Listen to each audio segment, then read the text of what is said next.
I'm here to review the 7th film in the Fast and Furious series, Fast and Furious 7, or as it's known in America, just simply Furious 7. So this movie is directed by James Wan and stars Vin Diesel, Paul Walker, Dwayne Johnson, Michelle Rodriguez, Tyrese, Gibson, Ludacris Bridges, Jordana Brewster, Djimon, Hounsou, and Kurt Russell, and the villain Jason Statham. So basically, this was originally supposed to come out in 2014, a year after Fast and Furious 6, but unfortunately Paul Walker, who's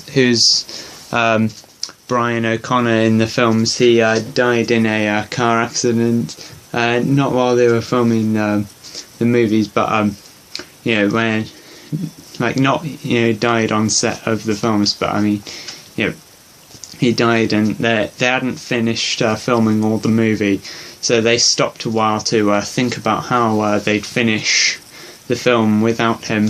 And so basically in the film they have in some scenes that Paul didn't get to film, they had his brothers come in to do it for him, and they put a CGI face of Paul Walker over it, and they changed the story to have it be about Brian and Mia basically moving away, so that they don't have to have Brian in the future films.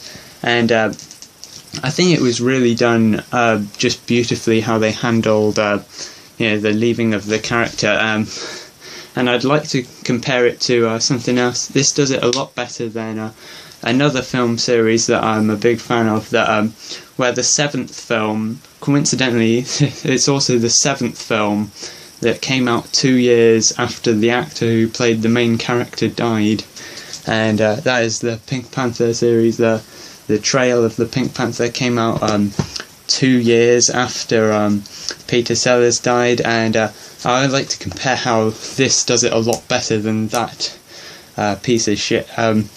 Let's start for one. Paul Walker did actually film most of the scenes in that. Peter Sellers died before production of Trail even started, so they should have just decided to not make another one after that.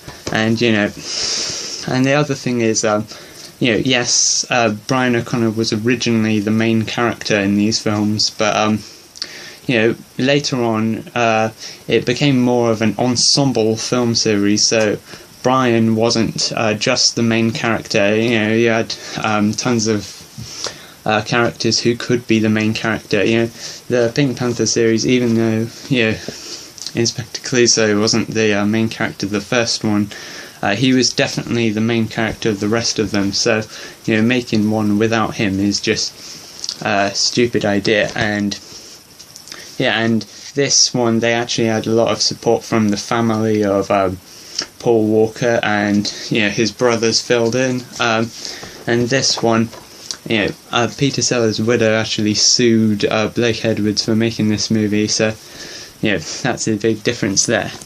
So I think it was beautifully done how they handled the death of Paul Walker.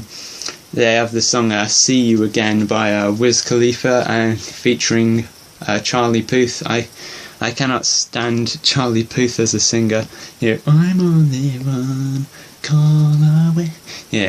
But he is a good singer on this song, I will say, and that is a beautiful tribute. But I'll talk about the things I like about the movie.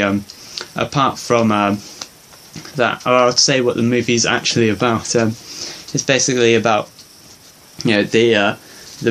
so basically Deckard Shaw, who's played by Jason Statham, who's the brother of Owen Shaw, the villain from number 6, and he wants revenge. And basically spoilers for the end of for Tokyo Drift and number 6 as well. Well, so basically in Tokyo Drift, Han basically died, and then at the end there's a post-credit scene in number 6 where it's revealed that it was Jason Statham as Deckard Shaw who killed Han. So basically,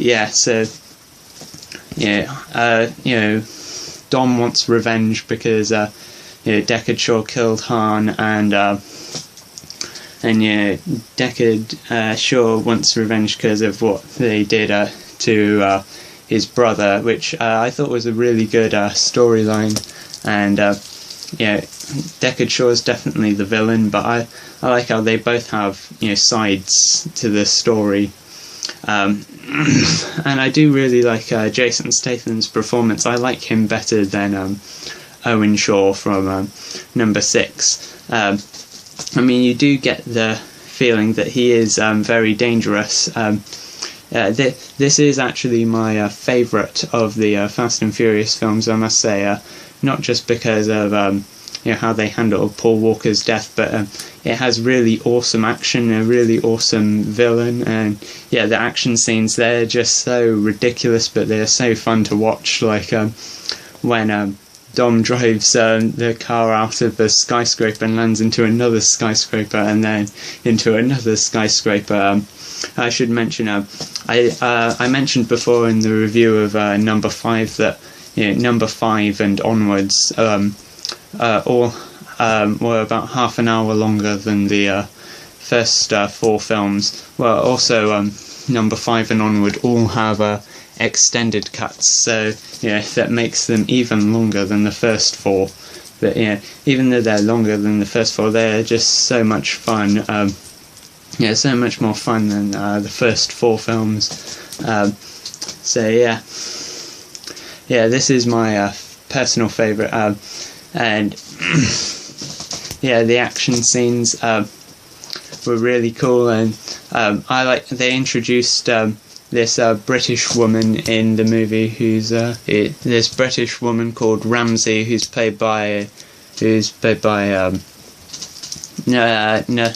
Nathalie. Emmanuel is her name. And basically we have Tej and Roman who both fancy her, and that's really funny.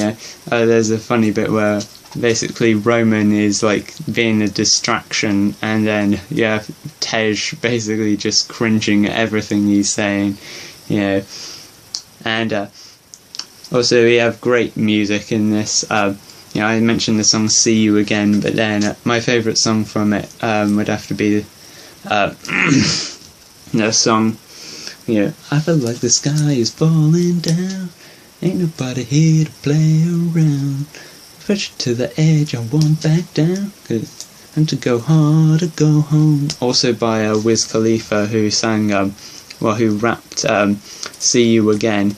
So and he was also on the soundtrack for number 6, the song We Own It. And we do unfortunately get Lucas Black from the Tokyo Drift, and he was terrible in Tokyo Drift, and he still has that really annoying southern accent. And what else is in Tokyo Drift he was in his 20s and he was supposed to play a teenager, that's believable, but in this he's like double the age of the character he's playing. It's just, and he just doesn't play the character convincingly. But thankfully he has a very small role in this film. So it's my favourite film in the Fast and Furious series. It's so good. It's got such good action, and how they handled Paul Walker's death was brilliant. And check it out, and bye.